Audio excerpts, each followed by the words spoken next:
Tant qu'à faire un webinaire, aussi bien t'assurer d'avoir le plus grand nombre d'inscriptions possible pour générer un maximum de résultats. Dans cette vidéo, je te présente 9 tactiques pour augmenter drastiquement les inscriptions d'un webinaire, même si ton budget est limité. Le même webinaire peut t'amener 5, 50 ou 500 clients. Pour un inconnu qui ne connaît pas encore ton entreprise, rien de mieux que de découvrir ton expertise, pouvoir poser des questions puis interagir avec toi en direct. Le webinaire, c'est la façon la plus efficace de créer un lien de confiance avec des futurs clients et clientes et de générer des ventes. Par contre, ça demande du travail. Trouver ton sujet, préparer tes slides, stresser sans arrêt, t'assurer que tout fonctionne bien, c'est pas rien. Et la plus grande frustration qu'on voit chez les entrepreneurs qui font des webinaires, c'est d'avoir mis tous ces efforts-là, mais se retrouver à présenter son contenu devant seulement quelques dizaines de personnes, voire moins. Concrètement, ça ne te demande pas plus de temps de présenter ton webinaire devant 10, 100 ou 1000 personnes. Peut-être juste un petit peu de stress. Il faut juste trouver ces personnes-là et les inviter à s'inscrire. Donc, dans cette vidéo, on a ressorti les 9 tactiques les plus efficaces pour augmenter le nombre de participantes à ton prochain webinaire. On commence avec la première. L'élément qui a le plus gros impact sur ton volume d'inscription, à la base de tout, c'est le sujet de ton webinaire. En fait, plus ton webinaire répond à un besoin fort et criant de ta clientèle, plus cette clientèle-là va s'inscrire facilement. Ce besoin ou ce problème doit être exprimé très clairement dans ton titre de webinaire. Par exemple, si tu vends une formation qui apprend à mieux s'occuper de ses plans d'intérieur, devine quel titre de webinaire va risquer d'attirer le plus d'inscrits et d'inscrites. Premièrement, on a webinaire, s'occuper de ses plans d'intérieur. Et de l'autre côté, on a webinaire, les 3 réflexes à prendre pour arrêter de perdre tes plantes d'intérieur. Dans le premier cas, le sujet est large puis un petit peu flou. Dans le deuxième, on cible un problème spécifique qui va rejoindre ta clientèle avec beaucoup plus d'impact, donc qui va générer plus d'inscriptions. Évidemment, tu connais ta clientèle puis les besoins ou les problèmes qu'elle vit au quotidien, donc sélectionne l'élément qui est le plus fort pour ta clientèle, soit son besoin ou son problème qui la dérange le plus actuellement. Le problème doit aussi être urgent. Plus les personnes veulent résoudre leurs problèmes rapidement, moins elles vont hésiter avant de s'inscrire. Souvent, cet angle-là va s'exprimer dans ton titre. C'est l'élément principal que ton audience va lire, donc c'est là qu'on veut le mettre de l'avant. Bref, sélectionner le bon angle d'approche peut faire la différence entre un webinaire correct et un webinaire à succès qui explose et qui a beaucoup d'inscrits. Le webinaire qui cible un besoin fort, spécifique et urgent va avoir un meilleur taux d'inscription, un meilleur taux de présence, plus de partage, plus de visibilité organique et normalement aussi plus de conversion. Donc, pour ton prochain webinaire, pense à ce qui est le plus impactant pour ta clientèle puis ce qui va l'inciter le plus à s'inscrire. On évite d'être flou puis on va beaucoup plus spécifique. Ce qui intéresse ta clientèle, c'est pas ton webinaire, c'est ce qui va changer dans sa vie. Parce que c'est beau de cibler un problème ou un besoin qui est fort, mais si ta présentation de webinaire est un peu plate, est un peu générique, genre ce webinaire couvrira les bases des plantes, les 3 essentiels du pouce vert, puis les composantes des engrais, ben le problème c'est que malheureusement, ça intéresse personne. Lorsque ta future cliente pense à s'inscrire à ton webinaire, elle ne se demande pas c'est quoi les détails du contenu, c'est quoi exactement les slides qu'on va me présenter. Elle se demande qu'est-ce que ce contenu-là pourrait changer dans ma vie et pourquoi est-ce que ça devrait m'intéresser. Bref, c'est le fameux What's in it for me. Et quand tu présentes ton webinaire, c'est à cette question-là que tu devrais penser en premier. Plutôt que d'expliquer tes différents points comme si tu nommais tes slides de PowerPoint, présente les thèmes abordés en priorisant l'impact qu'ils vont avoir sur la vie de la personne qui s'inscrit.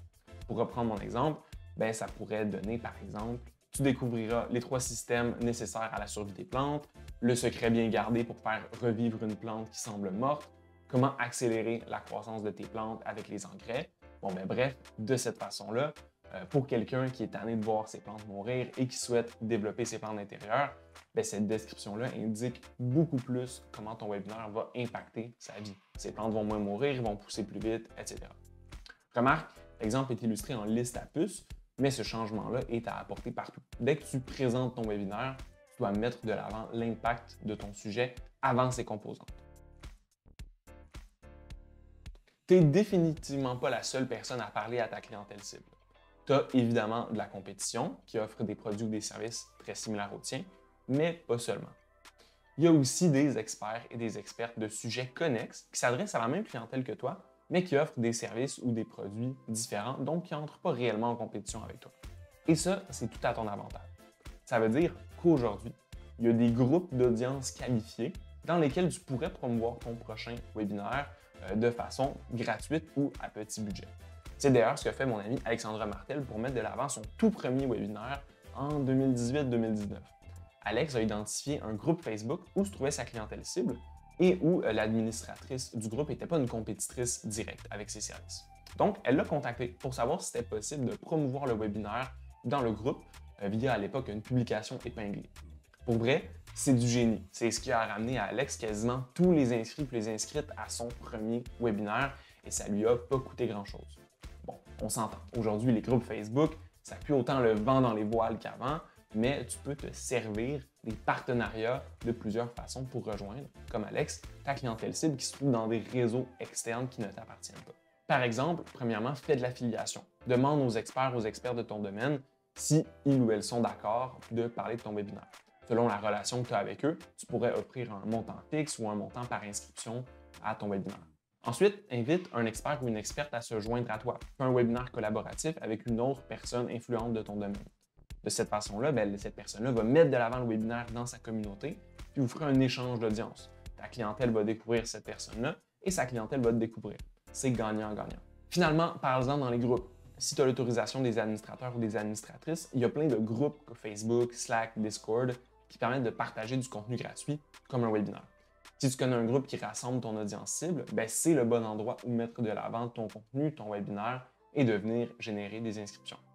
C'est des techniques de promotion souvent mises de côté parce qu'elles demandent de demander, puis de poser des questions, puis de demander des faveurs à son réseau, mais tout est dans l'approche. Une demande qui est authentique puis qui ne met pas de pression à l'autre personne, c'est la meilleure façon de débloquer une grande opportunité de visibilité à souvent un très faible coût.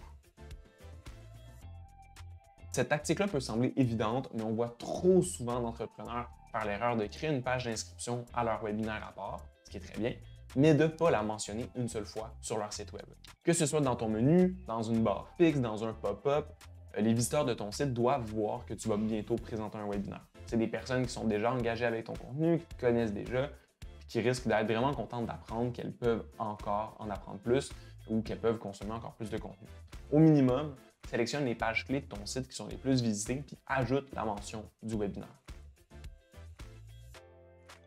Dans la même lignée que le point précédent, si ton blog attire beaucoup de visites puis que ton webinaire va se faire dans quelques semaines, tu peux même rédiger un article de blog pour en parler. Par exemple, reprends le thème de ton webinaire puis partage une partie d'informations que tu vas présenter. Pour voir la suite, les gens vont pouvoir s'inscrire à ton webinaire. Ensuite, tu parles sûrement à des prospects chaque semaine par courriel. Donc, ta signature courriel tout en bas est un endroit de choix où faire discrètement la promotion de ton webinaire. Sous ton nom ou juste au-dessus, tu peux rajouter un petit PS qui annonce le webinaire, comme par exemple sur cette screenshot. L'idée est super simple, mais ça pourrait générer quelques inscrits de plus qui vont être assez qualifiés parce que tu les connais déjà, ils te connaissent déjà, ils savent déjà t'es qui, etc. Tu as sûrement déjà mentionné ton webinaire sur ton réseau social préféré, mais tu parviens à le mentionner littéralement partout, même sur tes réseaux abandonnés. En fait, il suffit d'être vu par quelques-unes des bonnes personnes pour qu'un simple post sur un réseau que tu avais peut-être oublié te génère quelques inscriptions en plus. Donc, fais le tour de ta présence en ligne et assure-toi que ton webinaire est mentionné partout. Je te présente quelques pistes à ne pas oublier. Par exemple, mets le lien de ton webinaire dans ta bio Instagram, dans ta bio TikTok, dans ton profil LinkedIn aussi, qui est sûrement plus visité que tu le penses parce qu'il y a des gens qui te recherchent sur LinkedIn. Tu peux aussi évidemment en parler à ta liste email, même si ça fait longtemps que tu leur as écrit. Bref, il y a plein de petites places comme ça où chacun des endroits ne va pas te générer des centaines d'inscriptions, mais quelques inscriptions à la fois, ça pourrait avoir un impact sur tes résultats. Cette avant-dernière tactique est extrêmement simple, mais peut cacher des résultats assez surprenants. Pendant la période d'inscription à ton webinaire, contacte ton réseau et tes clients actuels pour leur mentionner ce webinaire-là. L'impact va se faire en deux parties. Les personnes de ton réseau, des clients, des partenaires, des amis, qui se trouvent dans ton webinaire au moment de la présentation live, vont interagir dans le chat plus que la moyenne et générer plus d'engouement et d'interaction pendant le live. Généralement, ce qu'on voit, c'est qu'une communauté qui interagit plus dans un webinaire, c'est un excellent signe pour générer des ventes suite à ta présentation. Parce que les gens vont voir que ta communauté est engagée, les gens voient que tu es déjà soutenu, que tu as déjà des clients, donc vont te faire confiance plus facilement. Bref, c'est une double victoire. Avoir du succès avec son contenu organique puis via des partenariats, c'est génial. Puis si aujourd'hui les réseaux sociaux te génèrent la majorité des inscriptions à ton webinaire, c'est une excellente nouvelle. Ça ne te coûte rien, mis à part l'effort qui est demandé pour créer ton contenu, et ça a souvent un impact à long terme. Bref, ça a une très grande valeur pour ton entreprise. Le seul défi, c'est la croissance. Parce que malheureusement, il ne te suffit pas de créer 2 fois plus de contenu organique ou d'envoyer 2 fois plus d'infolettes pour doubler ta visibilité et tes résultats. Tu ne peux pas non plus créer du contenu 2 fois meilleur qui va marcher 2 fois mieux. Pire encore, si ta visibilité organique provient des réseaux sociaux, genre des posts, de Reels, de TikTok, ben, tu dépends de l'algorithme pour te mettre de l'avant. Donc, tes résultats organiques sont contrôlés par des facteurs externes qui relèvent pratiquement du hasard. Dans le cas d'un webinaire, si ton sujet est moins viral que prévu, tu pourrais te retrouver avec presque aucun inscrit, sans contrôle pour augmenter tes inscriptions sur demande. C'est ça le plafond de l'organique. Notre contenu est limité par ce que veut bien nous donner l'algorithme de la plateforme sur le moment. Pour un contenu comme un webinaire, où est-ce qu'on met des dizaines d'heures de préparation, d'efforts, de stress, c'est dommage de s'imposer cette limite. En plus, si tu fais un webinaire, ton effort est le même, peu importe ton public. Que tu aies 10 ou 1000 personnes qui t'écoutent, c'est le même temps et c'est le même contenu. Par contre, on s'entend qu'avoir 2 fois, 3 fois ou 10 fois plus d'inscriptions à ton webinaire, ça fait une énorme différence au niveau des ventes. Imagine pouvoir doubler les inscriptions à ton webinaire sans doubler ton travail et aller chercher des leads qualifiés qui représentent ta clientèle et qui vont te générer des ventes. C'est à ça que sert la dernière tactique, la publicité. Avec une campagne Facebook toute simple, tu peux prendre ton webinaire et le montrer à des milliers de futurs clients pour générer des nouvelles inscriptions. Et donc, avec le même webinaire, te retrouver devant des dizaines, des centaines ou des milliers de personnes de plus. Est-ce que ça veut dire que ça ne sert à rien de faire du contenu organique? Non, pas du tout. En fait, ça reste très important pour garder contact avec ta communauté et pour te générer beaucoup d'inscriptions gratuitement. Mais pour croître plus rapidement et dépasser ce plafond-là de l'organique, la publicité, c'est ton allié la plus précieuse. Cela dit, je sais aussi que créer des premières pubs, ça peut faire peur, c'est intimidant, on ne sait pas par où commencer. Il y a beaucoup de questions sans réponse. Quel budget? Quel objectif? J'écris quoi? Et si tu es dans le jus parce que tu prépares ton prochain webinaire, c'est encore pire. Donc, c'est vraiment avec cette problématique en tête qu'on a créé une formation qui s'appelle Objectif Pub. La mini-formation te prend par la main et te dit littéralement où cliquer pour mettre en place ta première campagne de pub le plus facilement et le plus rapidement possible. Pour avoir testé la méthode en prenant mon temps, je dirais que tu peux créer de A à Z ta campagne, tes pubs, toute la configuration en moins de 3 heures. Côté technique, tu es accompagné avec des tutoriels étape par étape en vidéo et par écrit. Et pour la création des publicités, en plus de te fournir des modèles à reproduire pour un webinaire, on inclut une quinzaine d'exemples de webinaires réels de nos clients pour t'inspirer. Bref, à 199 $, tout est là pour t'aider à avoir ta première campagne sans mal de tête en un après-midi. Et niveau budget, si tu as peur d'investir en pub, tu peux commencer avec 100 $ seulement, puis ajuster si tu vois que les résultats sont bons. By the way, on aborde aussi l'analyse des résultats, puis comment savoir si tes résultats sont bons, sont mauvais, quoi faire avec et tout ça. Si jamais la formation t'intéresse, tu peux cliquer sur le lien dans la description pour la découvrir. Voilà, ça fait le tour des 9 tactiques. Si tu crois que j'ai oublié quelque chose, indique-moi-le en commentaire. Tu peux retrouver toutes les infos sur Objectif Pub aussi dans la description. Et n'hésite pas à t'abonner ou à mettre un like à cette vidéo. Salut!